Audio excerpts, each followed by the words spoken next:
Isolation के मरीजों तक ऑक्सीजन पहुंचाने के लिए ऑक्सीजन कंसंट्रेटर बैंक की शुरुआत की गई। दिल्ली सरकार के जरिए यह सुविधा कोरोना मरीजों को मुफ्त में दी जा रही है और जरूरतमंदों को ऑक्सीजन कंसंट्रेटर बैंक से मशीन घर तक पहुंचाई जा रही है। ऐसे ही एक बैंक की तस्वीरें साकेत से सामने आई, जहां से कंसंट्रेटर मशीन किदवई नगर की एक हाउसिंग सोसाइटी में पहुंचाई गई।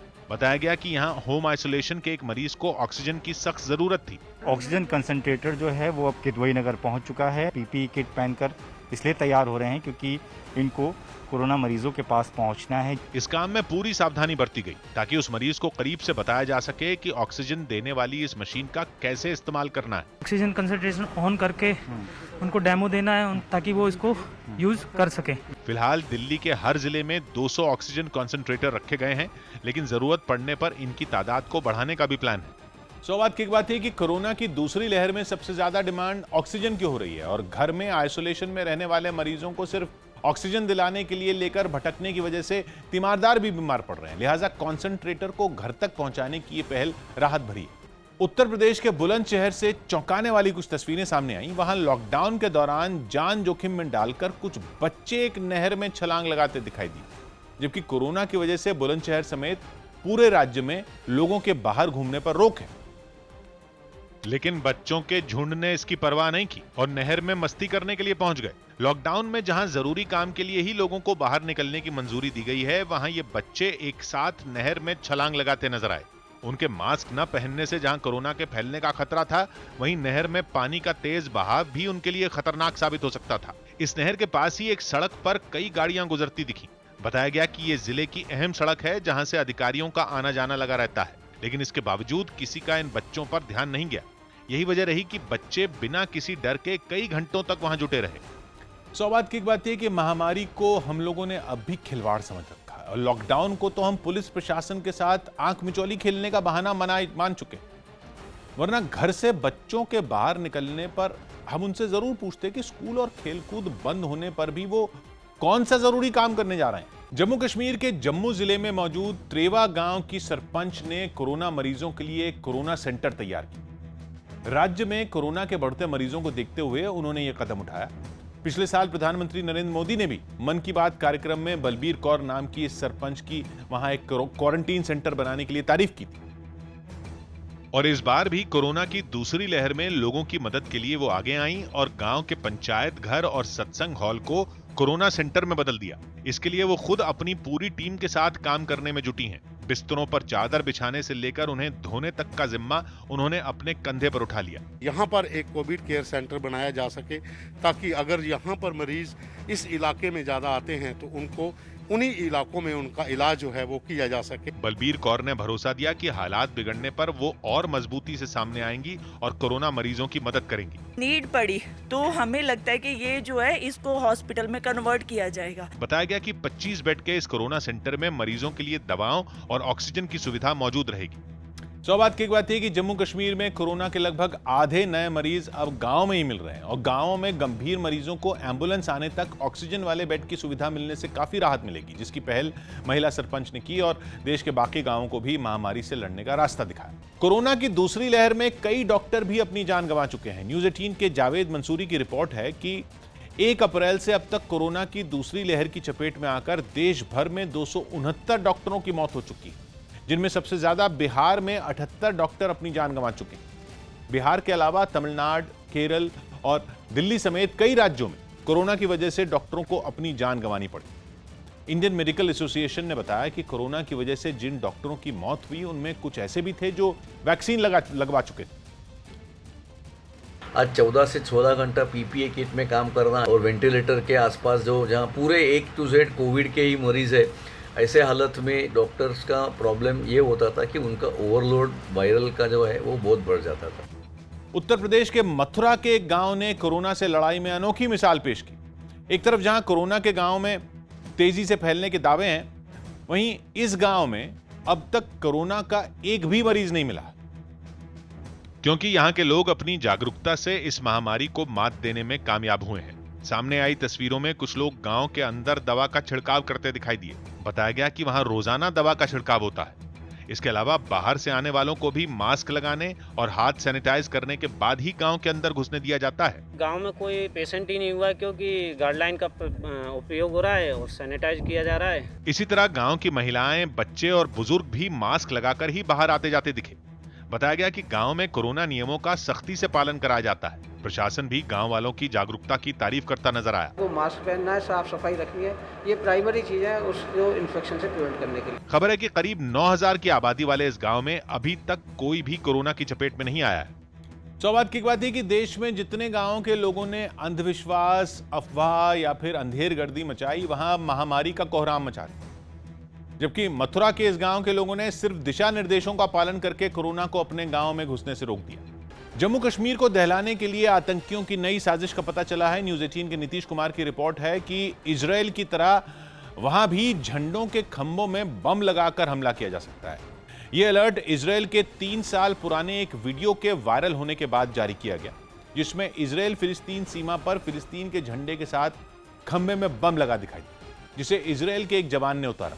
लेकिन इसके बाद उसमें जोरदार धमाका हो गया। लिहाजा जैसे ही 2018 का यह वीडियो घाटी में वायरल हुआ, सुरक्षा बल से ऐसे खतरों से निपटने की तैयारी करने के लिए कहा गया और शक होने पर खोजी कुत्तों की मदद लेने की सलाह दी।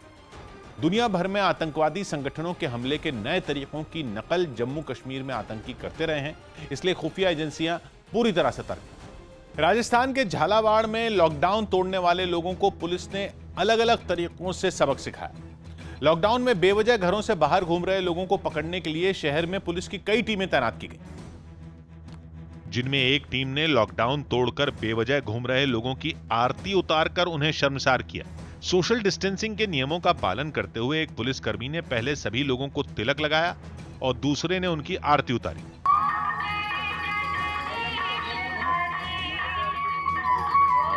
झालावाड़ में ही तैनात पुलिस की दूसरी टीम ने लॉकडाउन में बाहर घूम रहे लोगों को कसरत करवाई। इसी तरह एक इलाके में बेवजह घूम रहे लोगों को अलग तरीके से सजा दी गई। ये गिरना नहीं चाहिए, गिरना दूसरे ऐसे शुरू हो जाएगी फिर।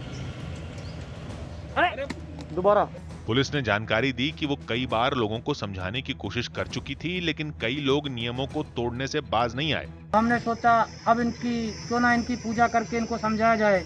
बताया गया कि जो कोई भी पुलिस को सड़कों पर घूमता मिला, उसको कसरत करवाने और आरती उतारने के बाद क्वारंटीन सेंटर भेज दिया गया। सौभाग्य की बात है कि लॉकडाउन की अनदेखी करने वालों में डर तो कोरोना जैसी महामारी का भी नहीं है और उनके इसी रवैये से तंग आकर पुलिस ने अब डराने के बजाय शर्मिंदा करने का दांव आजमाया। दिल्ली के छतरपुर में सरदार पटेल कोविड सेंटर में बंदरों से निपटने के लिए लंगूर के कटआउट का सहारा लिया जा रहा है। न्यूज़ 18 के नीतीश कुमार की रिपोर्ट है कि इस सेंटर की सुरक्षा में तैनात आईटीबीपी के जवानों ने अलग अलग एक्शन में लंगूर के 10 कटआउट लगवाए और रोजाना उन्हें अलग अलग जगहों पर रखा गया ताकि बंदरों का झुंड कटआउट को असली लंगूर मानकर यहां दोबारा ना आए। ऐसा इसलिए किया गया क्योंकि वहां मौजूद बंदर पीपीई किट पहने डॉक्टरों और स्वास्थ्य कर्मचारियों पर कई बार हमला कर चुके हैं, जिससे पूरे कोविड सेंटर में खौफ का माहौल था और वहां भर्ती मरीज भी उनसे डरे हुए थे। बताया गया कि कटआउट लगने के बाद बंदरों का वहां जाना कम हो गया, जिससे लोगों ने राहत की सांस ली। माना जाता है कि बंदर लंगूर से डरते हैं और इसलिए आईटीबीपी ने यह कदम उठाया। लॉकडाउन के बीच यूपी के जौनपुर से हैरान करने वाला एक वीडियो सामने आया, जहां एक मंदिर में पहुंचे सैकड़ों लोगों ने कोरोना नियमों की धज्जियां उड़ा दी। इन लोगों ने महामारी से निजात पाने के लिए मंदिर में पूजा का खास इंतजाम किया, लेकिन ये लोग कोरोना के सारे नियम कायदे भूल गए। पूजा के जोश में लॉकडाउन की जरा भी परवाह नहीं की। भीड़ इतनी जमा हो गई कि पांव रखने तक की वहां जगह नहीं बची। कुछ लोग तो पेड़ पर चढ़ गए। मंदिर का पूरा अहाता श्रद्धालुओं से भर गया।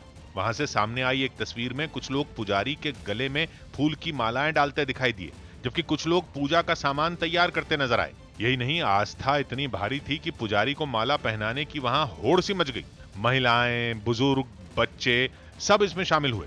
कुछ महिलाएं तो जलाभिषेक करने की पूरी तैयारी के साथ मंदिर में जमी रहीं। इन सभी लोगों में एक बात एक जैसी थी, कोरोना का खौफ किसी के चेहरे पर नहीं दिखा, क्योंकि न तो उनके मुंह पर मास्क नजर आया और न ही उन लोगों ने आपस में 2 गज की जरूरी दूरी ही बनाई। इन लोगों को देखकर ऐसा लगा ही नहीं कि देश कोरोना के कहर से जूझ रहा है। इन लोगों का मानना है कि इस महामारी से निजात पाने के लिए पूजा करनी जरूरी है। सबसे धार कई दिन से देवा तो कोई घटना है, शांति चल रहा है। बताया गया कि यह धार्मिक आयोजन पिछले 21 दिन से चल रहा था, जो अब खत्म हुआ।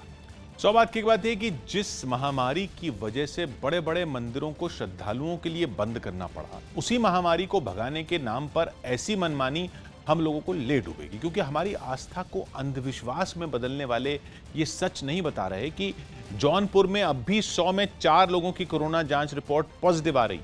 कोरोना संकट में स्वास्थ्य सुविधाओं को लेकर इलाहाबाद हाईकोर्ट ने तल्ख टिप्पणी की। न्यूज़ 18 के अजीत सिंह की रिपोर्ट है कि अदालत ने यूपी के छोटे शहरों और गांवों के हालात को राम भरोसे बताया। जज ने यह टिप्पणी मेरठ के मेडिकल कॉलेज से लापता बताए गए 64 साल के एक बुजुर्ग के मामले में, जिनकी अस्पताल के टॉयलेट में गिरकर मौत हो गई थी, लेकिन ड्यूटी पर तैनात डॉक्टरों ने उनके शव की पहचान ही नहीं की। जिस पर हाईकोर्ट ने कहा कि जब मेरठ जैसे शहर का यह हाल है तो छोटे शहरों और गांवों के हालात तो भगवान भरोसे ही।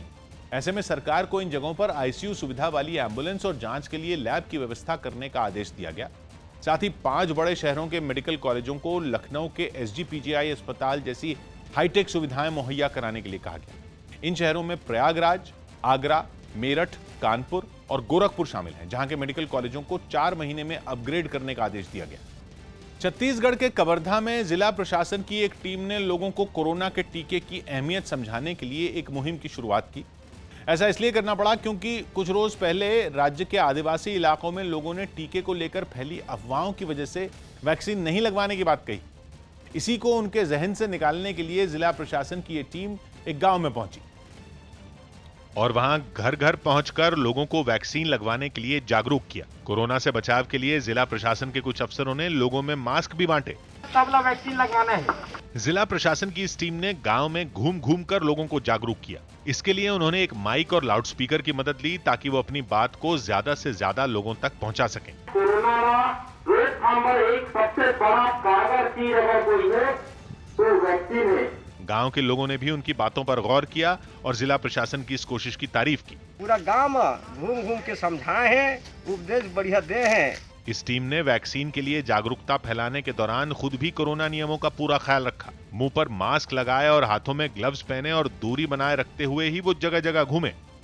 सौभाग्य की बात थी कि कोरोना की वैक्सीन के बारे में अनाप शनाप बयान देने और अफवाह फैलाने वालों की कमी नहीं है, जिन्हें गाँव में बहुत से लोग सच मानकर डरे हुए हैं। और अब उनको ये समझाना जरूरी है कि वैक्सीन लगवाने से मौत नहीं होती, बल्कि वैक्सीन लगवाकर ही जानलेवा महामारी से बचा जा सकता है। सिंगापुर में कुछ बच्चों में कोरोना की पुष्टि होने के बाद अरविंद केजरीवाल ने हवाई सेवा पर रोक लगाने की मांग की। न्यूज़ 18 के दीपक रावत की रिपोर्ट है कि सिंगापुर में कोरोना वायरस का नया और खतरनाक वेरिएंट सामने आया, जिसकी चपेट में कुछ बच्चों के आने के बाद सिंगापुर के स्कूलों को बंद कर दिया गया। सिंगापुर में मिला वायरस का यह नया वेरिएंट बच्चों के लिए बेहद खतरनाक बताया जा रहा है, जिसके भारत में तीसरी लहर के रूप में आने की आशंका जताई जा रही है।